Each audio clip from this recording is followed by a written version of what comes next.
अब तक पढ़ा गया विभीषण को राम लंका के राज्य पर अभिषिक्त कर देते हैं। तत्पश्चात देवताभ्यो वरम प्राप्य समुत्थप्य च वानरान, देवताभ्य वरम प्राप्य, देवताओं से वर प्राप्त करके, समुत्थप्य च वानरान, और वानरों को उठाकर अयोध्याम प्रस्थितो राम है पुष्पकेण सुहृद व्रतः, राम है पुष्पकेण सुहृद व्रतः, सुहृद व्रतः राम है पुष्पकेण अयोध्याम प्रस्थितः। सुहृद शोभनम हृदयम यश, उसको कहेंगे सुहृद, जिसका हृदय शोभन है, सुंदर है। सुहृद का तात्पर्य मित्र से होता है, मित्र के हृदय में आपके प्रति शुभ के भाव होते हैं, अच्छे भाव होते हैं, इसलिए सुहृद का मतलब है मित्र। सुहृद व्रतः, सुहृदों से आवृत, घिरे हुए, अपने मित्रों से घिरे हुए राम हैं, राम पुष्पकेण, पुष्पक विमान से, पुष्पक नाम के यान से अयोध्याम प्रस्थित है, अयोध्या को प्रस्थान करते हैं, अयोध्या को चलते हैं। तो देवताओं से ये वर मांगते हैं कि जो भी वानर हैं जो युद्ध में मारे गए हैं उन सभी पर अमृत वर्षा की जाती है, और वो सारे ही वानर जो मृत्यु को प्राप्त हो गए हैं वो जीवित हो उठते हैं। इसलिए लिखा है समुत्थप्य च वानरान, वानरों को उठाकर, उनकी मृत्यु से उठाकर। जो राम हैं वो पुष्पक विमान में बैठकर अपने मित्रों से घिरे हुए राम अयोध्या में प्रस्थित है, अयोध्या को प्रस्थान करते हैं।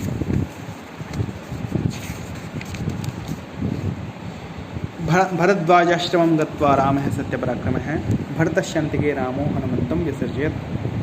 भरद्वाजाश्रमं गत्वा, भरद्वाज के आश्रम पर पहुंचकर, जाकर, राम है सत्यपराक्रम है, सत्यपराक्रमी राम, भरतश्यन्तिके हनुमंतम विसर्जयत।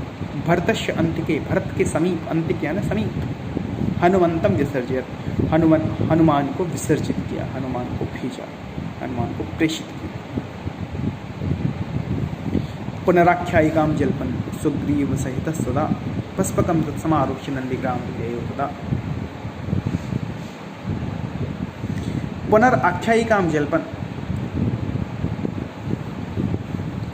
सुग्रीव सहित है, पुष्पकम तत्समारोक्ष्य, सुग्रीव सहित है, तदा, तदा तब, सुग्रीव सहित है, सुग्रीव के साथ, तत्पुष्पकम समारोक्ष्य, उस पुष्पक विमान पर बैठकर, आख्यायिकाम जल्पन, जो आख्यायिका है, जो वृत्तांत है, जो घटनाक्रम है, पूर्व का जो वृत्तांत है, उनके वनवास का, भरत का, कैकई का, उस सारे वृत्तांत के विषय में, उस आख्यायिका के विषय में, उस इतिहास के विषय में जल्पन कहते हुए, जल्प धातु कहना, दोहराना, बतलाना, कहते हुए नंदीग्रामम गए, नंदीग्राम पर चले गए। नंदीग्राम वह स्थान है जहाँ पर भरत निर्वासित, एक तरह से राज्य को त्याग कर निवास कर रहे हैं। तो नंदीग्राम ये वो नंदीग्राम पहुँचते हैं, चले जाते हैं, जहाँ पर कि उनके छोटे भाई भरत उनके प्रतीक्षा में हैं। नंदीग्रामे जटां हित्वा भातृभिः सहितो नघः, रामः सीतामनुप्राप्य राज्यं पुनरवाप्तवान्। नंदीग्रामे जटां हित्वा, नंदीग्राम में जटां हित्वा, जटाओं को त्याग कर, छोड़ कर, भातृभिः सहितः अनघः, अनघ, अनघ का तात्पर्य है न अघ है, यस्में न अघ, अनघ, जिसमें अघ नहीं है। अघ मतलब अर्थ होता है पाप, तो जो पाप, जिसमें पाप नहीं है, जो पाप रहित है, जो पावन है, निर्मल है, तो अनघ शब्द आया है राम के लिए। भातृ सहित है, भाइयों के साथ, अनघ पाप रहित निष्पाप राम। सीताम अनुप्राप्य, सीता को प्राप्त करके, राज्यम पुनरअवाप्तवान, राज्य को भी पुनर् से अवाप्तवान प्राप्त कर लेते हैं। नंदीग्राम में पहुँचते हैं, जटाम हित्वा, जटाओं को त्यागते हैं, भातृ सहित है, और भाइयों के साथ, अनघ राम है, निष्पाप राम, पाप रहित राम। सीताम अनुप्राप्य, सीता को प्राप्त करके, राज्यम पुनरअवाप्तवान, राज्य को भी फिर से पा लेते हैं। प्रसृष्टमुदितो लोकस्तुष्टः पुष्टः सुधार्मिकः, निरामयो ह्यरोगश्च दुर्भिक्ष भयवर्जितः। अब उस राम के राज्य में संसार कैसा है? प्रहृष्ट मुदितो लोकः, जो लोक है, संसार है, वह प्रहृष्ट आनंदित है, मुदितः मुदित है, खुश है। तुष्टः पुष्टः सुधार्मिक है, तुष्ट है, संतुष्ट है, पुष्ट है, पोषित है, सुधार्मिक है और अत्यंत ही धार्मिक है, धर्म के मार्ग पर चलने वाला है, सदैव धर्माचरण करता है, कर्तव्य से कभी विचलित नहीं होता। निरामयो, आमय रहित है, ह्यरोगश्य, और अरोग है, निरोग है। निरामयो रोग रहित, व्याधि रहित है, रोग रहित है। ह्यरोगश्य, कोई भी रोग नहीं है। दुर्भिक्ष भय वर्जित है, और दुर्भिक्ष के भय से भी वर्जित है, रहित है। वहाँ पर दुर्भिक्ष का भी कोई भय नहीं। ऐसा नहीं है कि राम राज्य में बारिश नहीं होगी और फसल सूख जाएगी, लोगों को खाने को नहीं मिलेगा। न पुत्र मरणम केचित् द्रक्ष्यन्ति पुरुषः क्वचित्, पुरुषः क्वचित्, कभी भी, पुरुष कभी भी, केचित् कोई भी पुरुष कभी भी, पुत्र मरणम न द्रक्ष्यन्ति, अपने पुत्र की मृत्यु नहीं देखता। किसी के भी पुत्र की मृत्यु नहीं होती उसके पिता के समक्ष। नार्यः च अविधवा नित्यम भविष्यन्ति पतिव्रता, और नार्यः च, और नारियां भी, नित्यम नित्य ही, अविधवा और पतिव्रता भविष्यन्ति, पतिव्रता होती होंगी और अविधवा होंगी, यानी कि उनके पति की मृत्यु उनकी जीवित रहते नहीं होगी, वो विधवा नहीं होंगी और हमेशा पतिव्रता रहेंगे, अपने पति के प्रति अनुरक्त रहेंगी। नार्यश्च विधवा नित्यम भविष्यन्ति पतिव्रता। न च अग्निजं भयं किंचित् नप्सुमज्जन्ति जन्तवः, न च अग्निजं भयं किंचित्, और किंचित भी, थोड़ा भी, कुछ भी, अग्निजम भयम न, अग्निजम अग्नि से जन्म लेने वाला, अग्नि से पैदा होने वाला भय, भयम न, भय नहीं है, आग से किसी को कोई भय नहीं है। न अपसु मज्जन्ति जंतवः, और जंतवः है जो जंतु हैं, प्राणी हैं, वो भी अपसु न मज्जन्ति, कोई भी प्राणी अपसु पानी में, पानी अपसु सकते हैं, पानी में न मज्जन्ति, डूबता नहीं, मज्जित नहीं, निमज्जित नहीं होता। न वातजम भयम किंचित, और न ही किंचित कुछ भी, वातजम भयम, वात से उत्पन्न होने वाला, वायु से उत्पन्न होने वाला भय भी नहीं है। नापि ज्वरकृतम तथा ज्वरकृतम न अपि, और तथा ज्वर से उत्पन्न होने वाला, बुखार से या रोगों से पैदा होने वाला भय भी नहीं है। न चापि क्षुद्ध भयम तत्र न तस्कर भयम तथा, न चापि क्षुद्ध भयम तत्र, ना ही वहाँ पे क्षुद्ध भय है, क्षुधा भूख का भय है, न तस्कर भयम तथा, और ना ही तस्करों का भय है, लुटेरों का भय है। नगराणि च राष्ट्राणि धन धान्य युतानि च, और नगराणि और राष्ट्राणि, जो नगर हैं और जो राष्ट्र है वह धन और धान्य से युत है, धन और धान्य उसमें भरपूर प्रचुर मात्रा में है। नित्यं प्रमुदिताः सर्वे यथा कृतयुगे तथा, अश्वमेध सतैरिष्ट्वा तथा बहुसुवर्णकैः।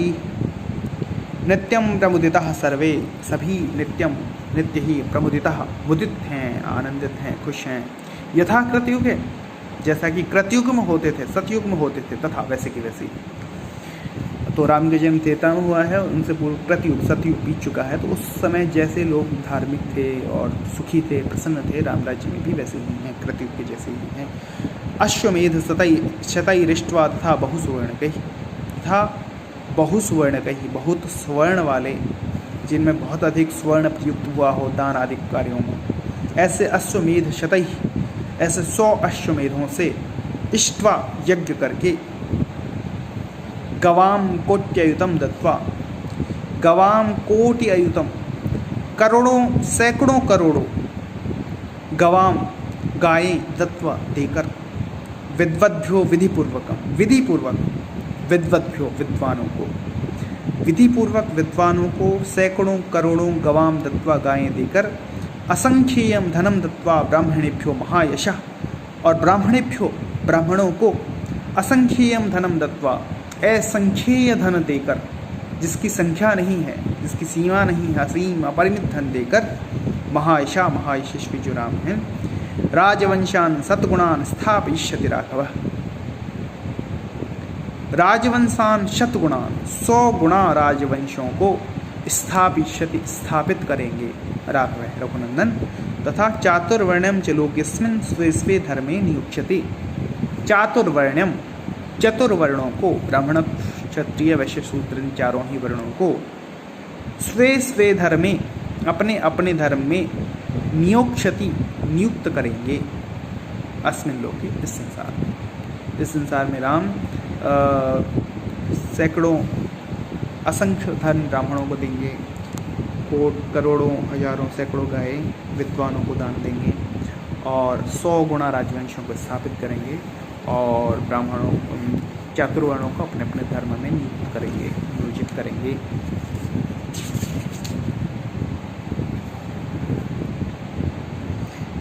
दशवर्ष सहस्राणि दशवर्ष शतानि च रामो राज्यमुपाश्रित्वा ब्रह्मलोकं प्रयास्यति।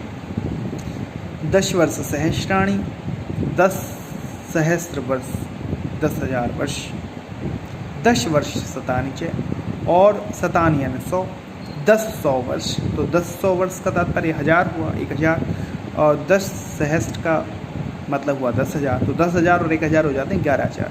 तो कुल 11,000 वर्ष तक रामो राज्यम उपासत्वा, राम राज्य को की उपासना करके, यानी राम राज्य पर रहकर राज्य का संचालन करके ब्रह्मलोकम प्रयस्यति, ब्रह्मलोक को चले जाएंगे। तो ये सारी भविष्य की घटनाएं हैं। वाल्मीकि रामायण मतलब नारद जब वाल्मीकि को राम के चरित्र के विषय में बता रहे हैं, तब तक राम जीवित हैं और राज्य कर रहे हैं। तो ये सारे भविष्य काल के संदर्भ हैं कि ऐसा होगा, 11,000 वर्षों तक राम राज्य करेंगे, उसके पश्चात वो ब्रह्मलोक को प्रयाण करेंगे, प्रस्थान करेंगे, प्रस्थित होंगे। इदं पवित्रं पापघ्नं पुण्यं वेदैश्च संहितं या पठेद रामचरितं सर्वपापैः प्रमुच्यते। इदम इस पवित्र पापघ्नम पापों को नष्ट करने वाले, शत्रुओं को नष्ट करने वाला, पापघ्नम पापों को नष्ट करने वाले, पुण्यम पुण्यमय, वेदैश्च संहितं जो वेदों से सम्मत है, वेद जिससे अपनी सम्मति रखते हैं, अपनी अनुकूलता रखते हैं, यह पठेत रामचरितम जो भी रामचरित्र को पढ़ता है, सर्व पापैः ही प्रमुच्यते सारे ही पापों से प्रमुच्यते मुक्त हो जाता है। एतत् आख्यानम आयुष्यम पठन रामायणम नरः है मनुष्य, आयुष्यम आयु बढ़ाने वाले, आयु कारक, आयु वर्धक, एतत् आख्यानम पठन इस आख्यान को पढ़ता हुआ, सपुत्र पौत्र है सगण है, सपुत्र पौत्र है अपने पुत्र और पौत्रों के सहित, सगण है समुदाय के सहित, प्रेत्य मरकर स्वर्गे महीयते स्वर्ग में महत्व पाता है। पठन द्विजो वाग्वृषभत्वमीयात्, पठन द्विज यदि इसको पढ़ता है, पठन पढ़ता हुआ ब्राह्मण, वाग्वृषभत्वम ईयात्, वाणी की श्रेष्ठता को प्राप्त करता है, वाणी में वाक में ऋषभत्व को प्राप्त है। शात क्षत्रियो यदि क्षत्रिय इसका पाठक होवे तो भूमि पतित्वम ईयात्, भूमि के पतित्व को, भूमि के स्वामित्व को प्राप्त होता है। वणिक जन है, और यदि वणिक जन पढ़ता है, व्यापारी से पढ़ता है तो पण्य फलत्वम ईयात्, पण्य के फल को प्राप्त होता है। पण्य यानी क्रय विक्रय, व्यापार, व्यवसाय के फल को वह पाता है। और जनश्च शूद्रोपि यदि शूद्र भी इसे पढ़ता है, शूद्र है जनः अपि यदि शूद्र जन भी इसे पढ़े तो महत्वम ईयात्, वह महत्व को प्राप्त करता है, महनीयता को पाता है। यहाँ पर रामायण का प्रथम सर्ग समाप्त होता है। धन्यवाद।